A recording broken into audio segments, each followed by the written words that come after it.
Hello Classic Crew, and welcome to today's video where I'm sharing a preview of a special episode of my podcast, Classically Ever After. If you are new to my channel, here we talk about classic living and traditional values, and I would love if you would consider subscribing and hitting that notification bell. We're keeping this intro a little bit casual. I'm recording on my phone, but I'm really excited to share with you this preview of my podcast, Classically Ever After. So if you don't know, I have a free podcast called Classically Ever After, and it's available anywhere you listen to podcasts. And usually it is with my husband, and we talk about maintaining traditional values in this modern era. But this is a special episode where I interviewed Louise Perry, the author of The Case Against the Sexual Revolution. We read her book for my book club, and we all learned quite a bit. And I asked my premium subscribers to submit their questions for her, and I asked her those questions in the podcast. So please enjoy today's episode. And if you want to hear the whole thing, make sure to head over to Spotify, Apple Podcasts, Google Podcasts, and you can hear the entire episode. I would also love if you would consider subscribing to my Substack newsletter, where you can join and be a part of my book club, my AV club, get access to a lot of exclusive content. So now let's get into the interview. I mean, I was actually told this because I got engaged quite young, and particularly young for someone who coming from a secular liberal background. So I got engaged when I was 24 and married when I was 25. And I remember speaking to a friend who was a bit older than me about it at the time. And she said very explicitly, like, you are making a mistake. You should be spending your 20s having as many like different sexual romantic experiences as possible and experimenting and finding out who you are. And then you can settle down in 10 years or something. And luckily I didn't follow her advice. Terrible advice. What terrible advice?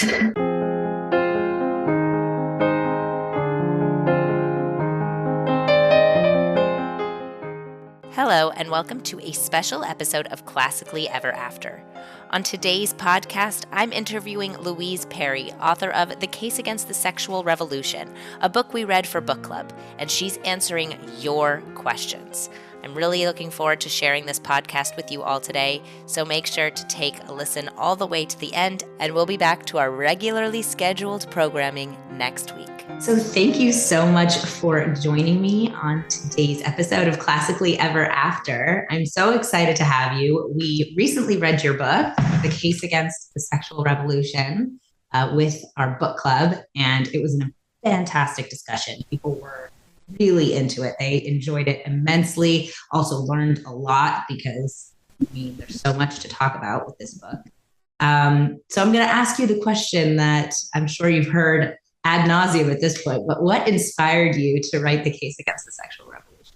I wish I had a better answer because yes, you're right. People do ask me a lot, and I wish I had some beautiful anecdote of the moment where I decided to do it. Sadly, not. I mean, I've been working around this space in a lot of different ways for a decade, really.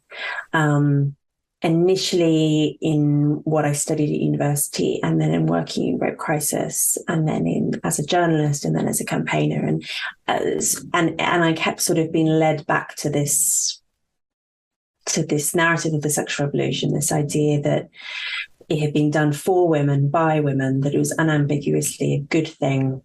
And I just kept thinking how flawed that narrative was. And I felt as though no one had really written down my specific objections to that.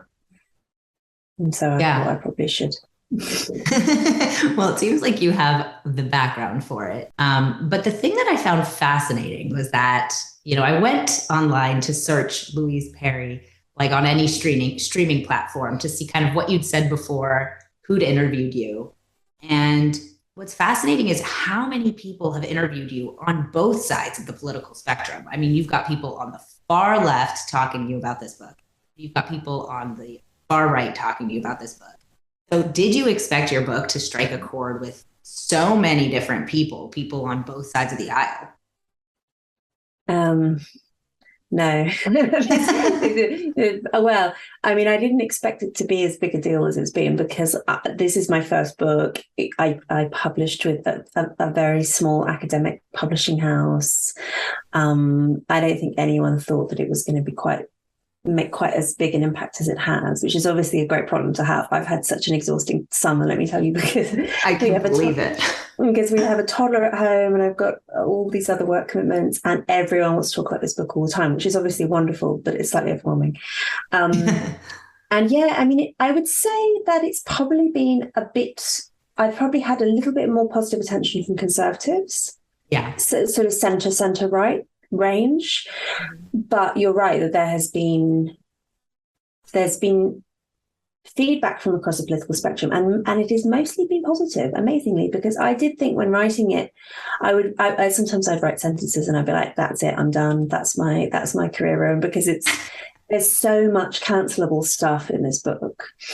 But I made the decision early on that I thought that trying to kind of pander to any particular audience was going to make it ring false. So I thought it was better to just be as honest as I felt I could be and kind of let people say what they will. I mean, it's interesting that there have been a few other books. It's this funny thing about publishing that it has quite a long lead time. So you're talking, when you sign a contract, you're expecting a book to come out maybe 2 years later. So so you quite often have this phenomenon where people are sensing something in the air and then there ends up being books coming out at the same time that are on roughly the same topic. So there have been a few other books roughly in this space in the last year or two. But I think so far, at least, mine is probably the one that that kills the greatest number of progressive sacred cows. And that seems to be what people want. I think actually people are desperate for probably the most common piece of feedback that I've had from readers is, I've been thinking this for years. Thank you for saying it, because I didn't feel like I could say it before, and now I feel able to because of having seen it set down on paper. So I suppose the reason that it has had the impact that it's had is because a lot of us must have been thinking the same thing for a long time. Absolutely. I mean, it's coming from a more religious perspective. I'm an Orthodox Jew. This is something that I talk about in maybe less explicit of a way, although sometimes explicitly, but more saying dating for marriage is a good thing. Dating with purpose is a good thing. You're putting yourself in bad situations when you are dating for quote unquote fun and constantly and consistently getting hurt. Now that can be like emotionally, but in the book, we're also talking about physically in both danger and just making decisions that you regret. And I think that hearing that from somebody who isn't explicitly religious can give people permission who are not religious to agree instead of saying, oh, this has to be from a religious perspective. And if I'm not religious, then I have to say, oh, no, I'm entirely in favor of the sexual revolution. I feel like your perspective, given that, at least from the way that you've portrayed it throughout your interviews in your book, I don't know if you're religious, but it seems that you're not. It gave women permission to say, I also don't feel great about the things that I've been sold as something I should be doing with my life. It's funny that we feel that need for permission, isn't it? But it is such a common human trait. Yeah. Especially as women, I think. Yes, I think so too. I think it's partly to do with us being more agreeable than men on average. I was just thinking that. Yeah. And femininity is all about being. So I think probably what happens is that women are naturally more agreeable than men. And I think that probably has a lot to do with our minds being primed for motherhood, because you have to be so wildly agreeable with your baby. Because motherhood is all about putting your children's needs first. And so I think we're already sort of primed for that. And then femininity, that when we're being feminine involves being even more agreeable. And obviously there are upsides to that, because agreeableness is lovely. It's really nice to be around agreeable people. It's, it's what kind of keeps the social show on the road. But the downside of it is that you do sometimes have a tendency to sort of put your own needs second, to the point of being self-destructive. And I think as well, in part, it also encourages you to do what you think everyone else is doing and fit in. And so when you are, I think this is especially a problem in college, when you're surrounded by women who are telling you that the best way to find fulfillment and empowerment is to sleep with as many people as possible and disregard how you actually feel about it at the end of the day. Mm-hmm. It's very easy to slip into that as a practice and try to justify after the fact why you feel bad. It's society that's making me feel bad. It's other people, it's outside influences that are making me feel the way that I do. If none of that existed, I could have sex willy-nilly and no one could hurt me. But I think a lot of the time I think all of the time that's not the case. I think that women, or rather, I guess, going off of what you said in the book regarding sociosexuality and how there are those few outliers, perhaps those few outliers, that's the case. But I think for most women, it is an innate thing that you're not meant or built for just random hookups with people you've never met, and with relationships that are not going to go anywhere, and with men who may not be safe. Mm-hmm. Mm-hmm. And it's amazing the ability that we have, most of us, to suppress those feelings and to construct or to gravitate towards narratives which retell what's going on in a more palatable way.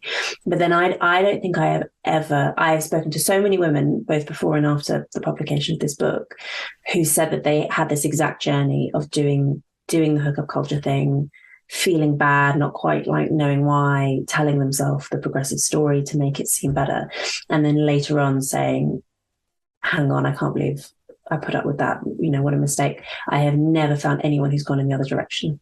Yeah, which I mean, it's really telling. It is really telling. And I can tell you, as somebody who grew up religious and didn't didn't engage in hookup culture because from a religious perspective, it was wrong. Then I went into college, and I'm very open about this on my channel, even though I come from a very traditional perspective. A lot of that is informed by the decisions I made when I decided to kind of go off the beaten path, so to speak. And I decided, I want to try this stuff that everyone's telling me is going to be empowering.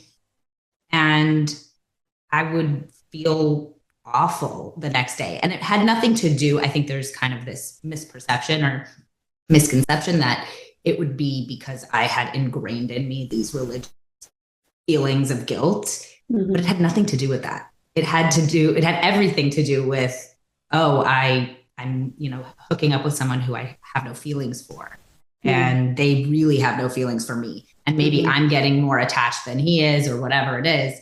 And that just felt bad. And as I moved out of that and into a relationship that, married, and I have a child, like, this is the most fulfilled I've ever been in life.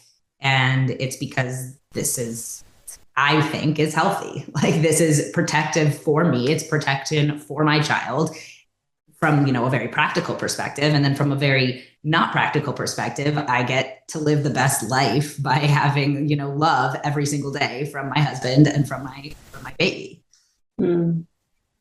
Yeah, I think it is so. I don't know if you read Bridget Fetisey's essay that because I went on her podcast to talk about the book, and she later wrote this amazing essay, which she said she'd been working on for years, but it was reading the book that made her sort of spurred her on to finish it. And she writes about this horrible feeling of having sex with men who basically wouldn't care if you got hit by a bus next week. There's no love there. There's no affection there. There's nothing. And the crux for her, the crucial moment, is when she gets a text from a guy that she's been hooking up with saying "good night, love you" or something along those lines, and then he immediately follows up with "sorry, wrong person."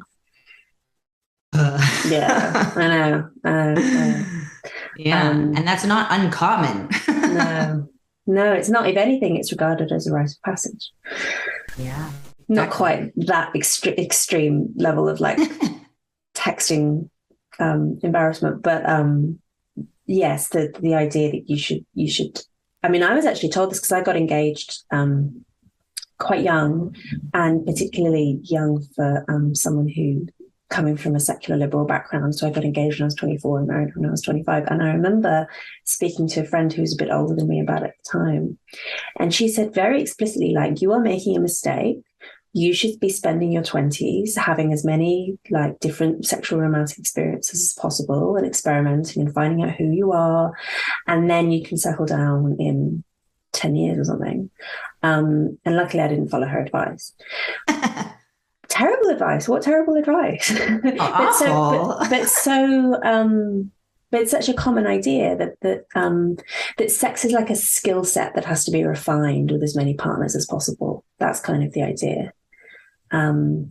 Which is, of course, why you get in women's mags, you'll get things like Guide to Having Sex from Sex Workers, or because the idea is that it is just this kind of alienated skill set, which can be commodified, which doesn't have any intrinsic specialness, and which isn't sort of attached to the people. It's like something you do to someone, not something that you do with someone.